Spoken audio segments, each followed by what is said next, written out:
Emmanuel Macron 39 yaşında Fransa tarihinin en genç cumhurbaşkanı oldu. Üstelik arkasında bir parti bile olmadan. İkinci Dünya Savaşı'ndan bu yana ülkesindeki siyaset arenasını domine eden güç dengesini La République en Marche yani yürüyen ileri giden Cumhuriyet hareketiyle bozmayı başardı. %65 oy alarak aşırı sağcı Marine Le Pen'i yendi ve koltuğa oturdu. Genç yaşı, dinamizmi ve daha entegre bir Avrupa vizyonu ülkenin gençlerine hitap ederken girişimci dostu söylemleri ve ekonomideki liberal yaklaşımı ile iş dünyasının gönlünü kazandı. Kamusal yatırım ve sosyal harcama vaatleriyle de orta ve düşük gelirlilerin tercihi oldu.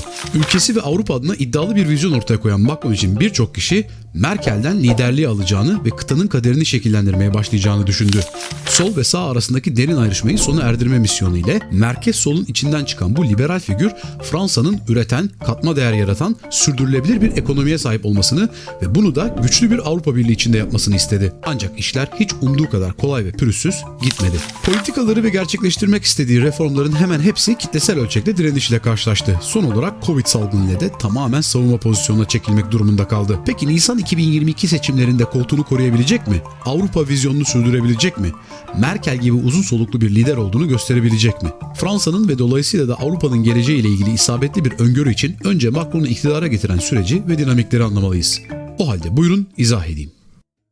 Fransa'da iktidar onlarca yıldır merkez sağ Le Républicain ile merkez sol Parti Sosyalist arasında el değiştiriyor. 2007 seçimlerinde Sarkozy'nin daha çok kazanmak için daha çok çalış yaklaşımı orta sınıfta kabul görmüştü. Bunun üzerine ulusal kimlik sosu da ekleyen Sarkozy, merkez soldan aşırı sağa geniş bir skalada oy aldı.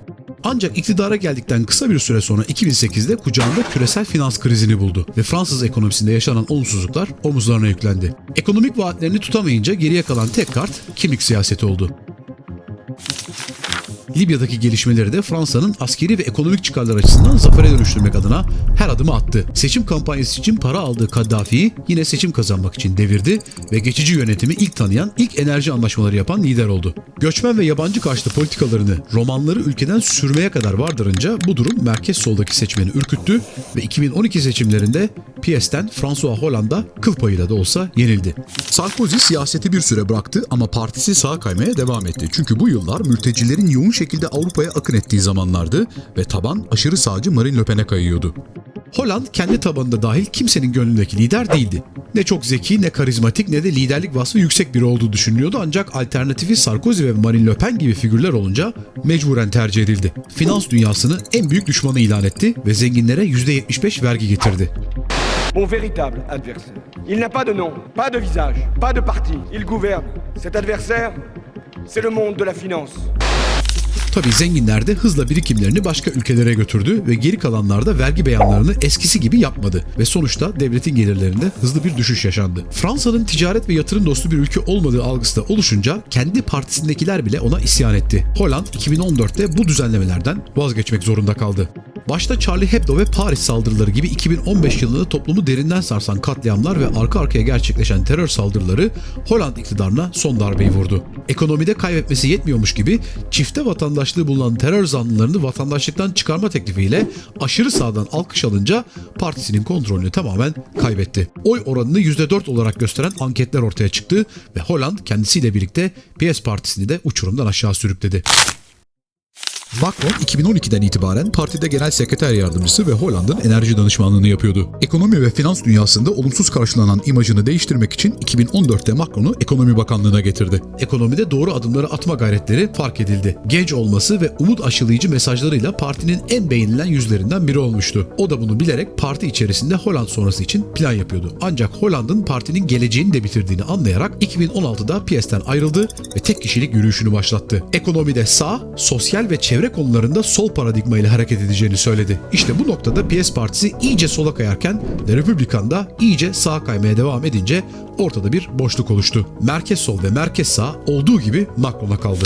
Seçimin ilk turunda kendisiyle birlikte yarışan tüm adayların siyasi ağırlığı ve tecrübesi ondan daha fazlaydı ama toplum hepsinden bunalmıştı. İkinci turda da Marine Le Pen ile baş başa kalınca Fransızların bir kez daha ehvenişerden başka seçeneği kalmadı. Le Pen demek Euro para biriminden çıkmak ve Avrupa Birliği'nden ayrılmak demekti. İş dünyasıyla sıkı fıkı olan ve bazı sosyal çalışma haklarını ellerinden almaya çalışacağını bildikleri bu genç ve tecrübesiz isme oy vermek durumunda kaldılar. Her zamanki gibi tek bir şeye güvenerek: grev ve protesto. Macron soldan ve sağdan siyasetçiler alarak hızla sıfırdan bir ekip ve siyasi parti oluşturdu. Bu şekilde parlamento seçimlerinde sildi süpürdü ve 577 sandalyeden 308'ini alarak çoğunluğu kontrol etti. Macron bu güçle hızla reformlara girişti ancak daha ilk açıkladığı iş kanunu reformunda bile büyük protestolarla karşılaştı ve popülaritesi hızla düştü. Sokaktaki sıradan vatandaşın yaşamından ve ihtiyaçlarından bir haber ve halktan kopuk olduğuna dair eleştiriler yükseldi. Çalışma ve sosyal hakların çok yüksek olduğu Fransa'da kimse bunların mecburen oy verdikleri bir tarafından yeniden şekillendirilmesini istemedi. Ama Macron kanunları çıkarmaya devam etti ve liberal reformları karşısında zenginlerin cumhurbaşkanı olmakla suçlandı. Özellikle demiryolu, emeklilik ve güvenlik reformları çok sayıda kişiyi öfkelendirdi. Ancak grevler eskisi kadar işe yaramıyordu çünkü artık Fransız toplumu da sürekli greve giden ve en köhne, hantal, rekabetten, kaliteden yoksun sistemlerin bile değişmesini istemeyen, örneğin demiryolu çalışanlarına öfkelenmeye başlamıştı. Macron buna güvenerek rüzgarın kendisinden yana olduğunu düşündü ve bir adım daha attı. Akaryakıtta çevre vergisi. İşte bu Gilets jaunes yani sarı yelekliler protestolarına neden oldu. Protestocular araçlarının bagajlarına zorunlu olarak bulunan fosforlu trafik yeleklerini giyenlerdi. Ancak bu gösterilere diğer tüm alanlardaki reformlara karşı çıkan kesimler de katılınca durum kontrolden çıktı. Aşırı sağında bu protestoları büyütmekte rol oynadığı ileri sürüldü. Neticede partisinin içerisindeki solcu vekiller ona destek olmayı bırakarak gruptan ayrıldı. Bu şekilde Macron meclisteki mutlak çoğunluğunu kaybetti.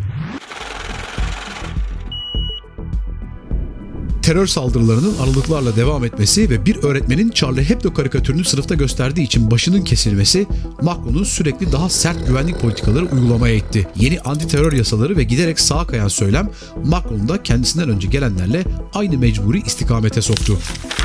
Bu sırada Marine Le Pen sessizce büyüyen bir tsunami dalgası üzerinde sörf yaparak karaya doğru ilerliyor tabii. Macron artık güvenlik ve Fransız yaşam tarzını korumak noktasında söylemleri Le Pen'le yarışan bir siyasi figür. Son olarak Covid-19 pandemisi de Macron'un işini her anlamda zorlaştırdı. Fransız ekonomisi 2008'den bu yana bu kadar ağır bir darbe almamıştı. Ancak Macron salgını bazı açılardan iyi değerlendirerek açıkladığı sosyal yardımlar ve destek paketleriyle bir kez daha sola göz kırptı. Şimdi güvenlik politikalarıyla sağdan ve dev sosyal yardım hibeleriyle soldan bir kez daha destek bulma ve iktidarı sürdürme planı yapıyor. Ne var ki Le Pen de bu süre içinde boş durmadı. Brexit sürecinde İngiltere'nin yaşadıklarından ders çıkardı ve Frexit kelimesini bir daha ağzına almadı. Zaten bunun genç nesli cezbetmediğini de gördü. Ayrıca Rusya'dan destek alma ve ırkçılık gibi eleştiriler ile hayli zarar görmüş olan imajını unutturmak için kendisini ve partisini birçok anlamda yeniledi. 1972'de kurulmuş olan Front National Partisi'nin çatışmayı çağrıştıran Ulusal Cephe ismini Ulusal Birliktelik, Ulusal Toplanma, Toparlanma anlamına gelen Rassemblement National olarak değiştirdi. Çevre ve ekoloji gibi konularda söylemlerini arttırarak gençliğe hitap etmeye başladı. Yerel seçimlerde elde ettiği başarı ile genel seçimlerde karşısına kim çıkarsa çıksın en güçlü rakip olacağını gösterdi. Yani soldan Macron'a rakip çıkacak isim kim olursa olsun yarış yine Le Pen'le olacak. Güncel anketler Macron'un az farkla da olsa hala Le Pen karşısında ehveni şer olduğunu ve kazanacağını gösteriyor. Ancak Macron'un söylemi sağa kaydıkça artık Frexit demeyen çevreci ve karizmatik bir Le Pen'e oy vermek istemek de giderek normalleşiyor. Macron iktidarda kalır mı? Fransız toplumu onu ehveni şer görmeye devam eder mi? Görünüşe göre bu her şeyden çok güvenlik yasalarının işe yarayıp yaramadığına bağlı olacak. Fransız toplumu Le Pen'e kucak açmadan önce daha kaç saldırıyı kaldırır, yaşam tarzlarına karşı yapılacak kaç müdahaleyi içine sindirir bilemiyorum. Ama bu sabrın sınırsız olmadığı kesin. Ve Avrupa Birliği'nin de kaderi Fransız seçimlerinin ucunda sallanıyor. Ortak savunma gücü olan daha federatif bir Pan-Avrupa mı yoksa bağları giderek daha gevşeyecek ve belki de çözülecek olan bir Avrupa mı? Sizlere bu ve benzeri daha fazla içerik üretmem için beni motive etmek isterseniz kanala abone olup bildirim zilini açmayı unutmayın lütfen. Tekrar görüşmek üzere. Ciao.